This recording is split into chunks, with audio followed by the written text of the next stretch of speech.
Amahoro mwiriweho neza, ndizera ko mumeze fresh murimo murasoza icyumweru neza. Ndizera ko kandi abagiye babona umwanya mukomeje kugerageza kumva amavideo mba nabashyiriyeho, kumva amakuru mashya arimo ababuje ibyangombwa mugakora ama applications, abakeneye amakuru yisumbuyeho mukaba mwanyarukira kuri Telegram, hanyuma mukaba mwambaza nta kibazo.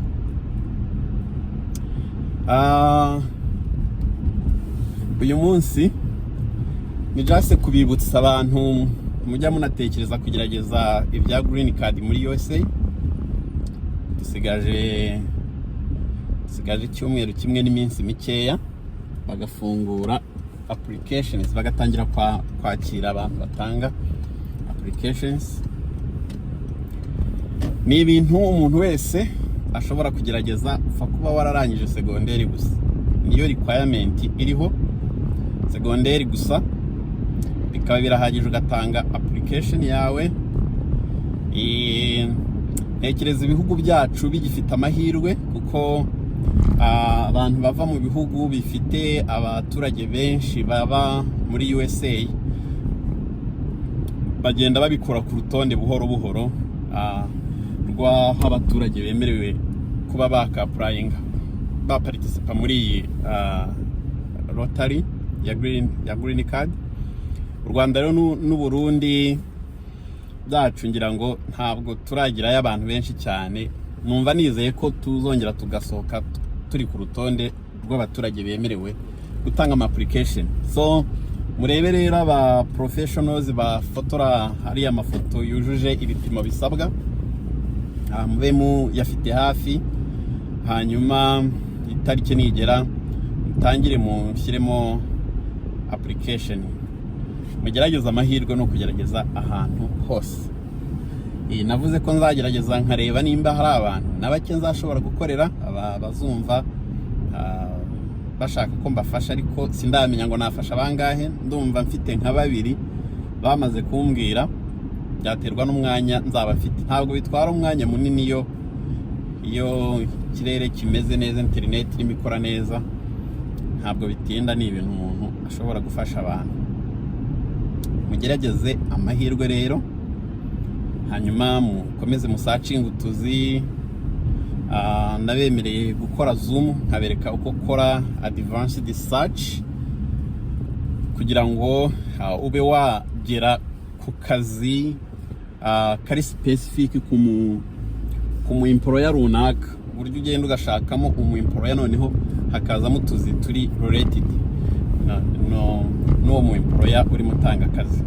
Ndimo ndatekereza ko nshobora kubakorera Zoom this coming Friday cyangwa Saturday, nibikunda kuwa gatanu cyangwa kuwa gatandatu tuzajya kuhagera. Namaze kubabwira ko bizashoboka, hanyuma mbasangize link. Abazabishobora bazajoininge, abatazabishobora nshobora kuzarecordinga hanyuma nkazaba sharinga link mugakurikira nta kibazo. Numva rero ari ayo makuru mfite y'uyu munsi. Nabonye hari abantu bagiye babona ama link yo kuri Telegram bakajoininga gusa, ariko batarashobora kugera kuri YouTube ngo babe babasha no kugira access ku ma video ahari. So iyi video iramutse kugeza hari bwo bwa mbere, ushobora guhita ukanda ku izina rya channel, uhita ubona andi ma video twagiye dushyiraho, ukacishamo amaso ukareba ko hari amakuru yaba yaratanzwe ushobora kubyaza umusaruro. Kandi niyo utagerayo ubonamo for now, niyemeje kujya mbegeranyiriza amakuru atandukanye, ntabwo hazabura aho uzisanga. Amakuru menshi ngerageza kugenda mbaha n'ayajyanye n'iby'akazi, kubera ko akazi ntabwo gasaba ibintu byinshi, nubwo kukabona yenda bitoroshye. Navuga ko bitoroshye kubera ko amategeko ya leta hano arakomeye. Abantu bafite ibikorwa bakeneye abakozi baba barabuze abakozi imbere mu gihugu, basaba icyangombwa muri leta bemerera kuba batanga akazi ku banyamahanga, ariko kandi bagakomeza bakababwira ko priorite ni umuturage uri hano ufite ibyangombwa. Iyo abonetse yujuje ibyangombwa ni uri priorite kuruta umunyamahanga. Ariko rero haba hari uduce mu by'ukuri dufite ibibazo by'abakozi ku rwego rwo hejuru, uduce tw'ibyaro, ku buryo byanze bikunze bazakenera abanyamahanga. Bivuze rero gushaka akazi ni ugukomeza mugatanga ama application, aho ubonye akazi ukabona bavuga ngo umunyamahanga yemerewe ku applyinga, kandi ukabona wujuje ibyangombwa, ufite experience basaba cyangwa training, try it, shyiramo resume yawe, ubundi tugerageza amahirwe turebe, we never know. Hanyuma mbafitiye indi opportunity mu kandi gace nako k'icyaro. Ubwo ababonye video bwa mbere, hari opportunity ziri muri PEI, Prince Edward Island. bafite option y'abantu bafite experience muri construction, bakagira option y'abantu bo muri health care, naho ushyirayo interest, wuzuzamo information zawe gusa ukatacingaho resume, hanyuma bazaba interested bakaba bagucontacting. Aho ni muri Prince Edward Island. Hari opportunity yo mu ntara yitwa Alberta, mu kariro area kitwa Hinton. Aho ngaho ho bashyizeho urutonde rw'ama companies akeneye abakozi yemerewe guhayaringa abanyamahanga. Uragenda ukarebamo izina rya company, hanyuma ukajya gusacinga utuzi twawe ushobora kutubona kuri job bank. Ibyo nibyo muri Hinton.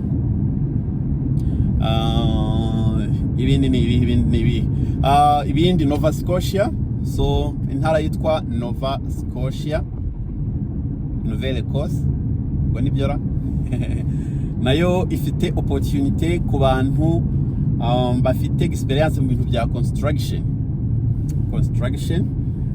Nabonye haba hakuyemo ibintu byinshi cyane, naho mushobora gukurikira ayo makuru kuko link nashyizeho ngira ngo kuri video nashyizeho ejo, ntabwo nibuka neza.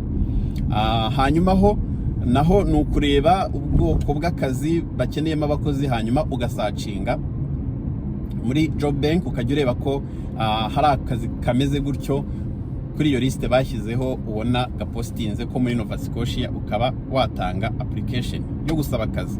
Iyo ubonye job offer rero uhita winjira muri programu ya leta yo gusaba nomination. Okay, iyo ni Nova Scotia. Hanyuma rero opportunity zo muri Saskatchewan, it's a good deal ku bantu bashobora kuzuza ibisabwa.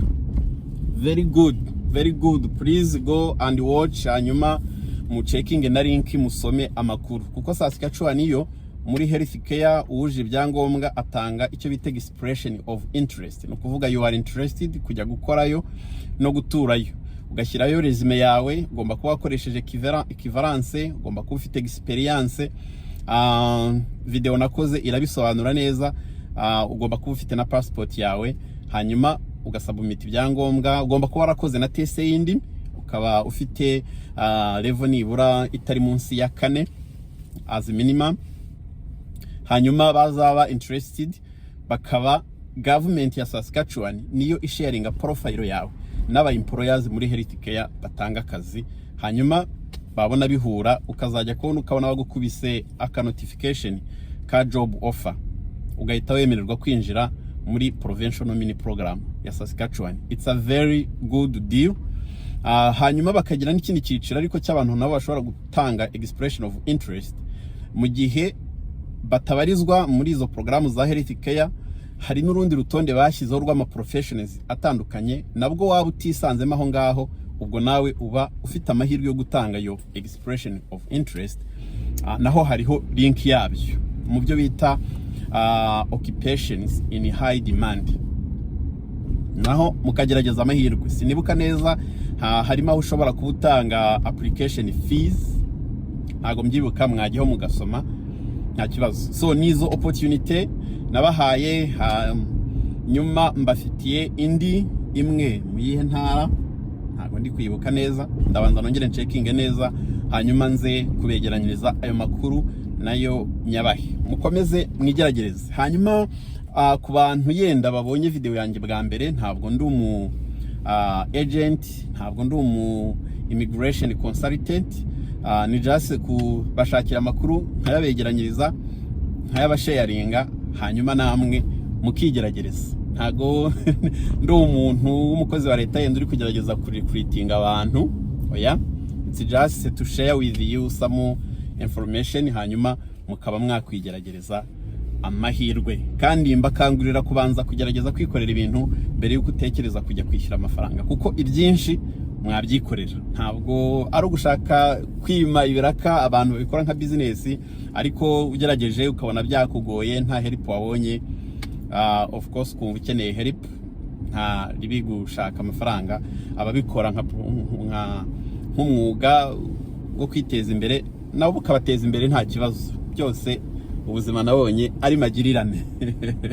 Hanyuma ngenda nkora amavideo yo kubereka ukuntu ushobora gukora application y'ibintu nk'ibyo bya Saskatchewan, nabashyiriyeho video y'ukuntu watanga yo expression of interest. Ni video y'iminota nka 40, uramutse ubikoze ukabona birakugoye, uhita ufata iyo video ukayifungura, hanyuma ukagenda etape par etape ukurikira uko nagiye mbigenza, kuko nabikoze nk'uwapplyinga, hanyuma ukareba uko bimeze.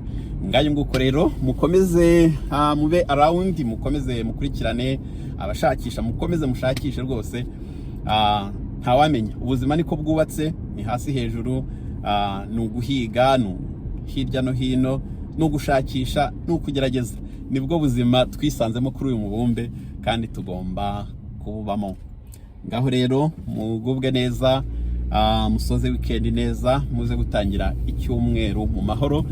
Abari mu bindi bice hari amasaha ashobora kuba ari kure cyane, namwe mukomeze mugubwe neza. Ubwo turi kumwe rero, Nyagasani nakomeze kubahira mu byo mukora byose, abarindire imibiri n'ubugingo, maze murusheho gutera imbere. Ciao ciao.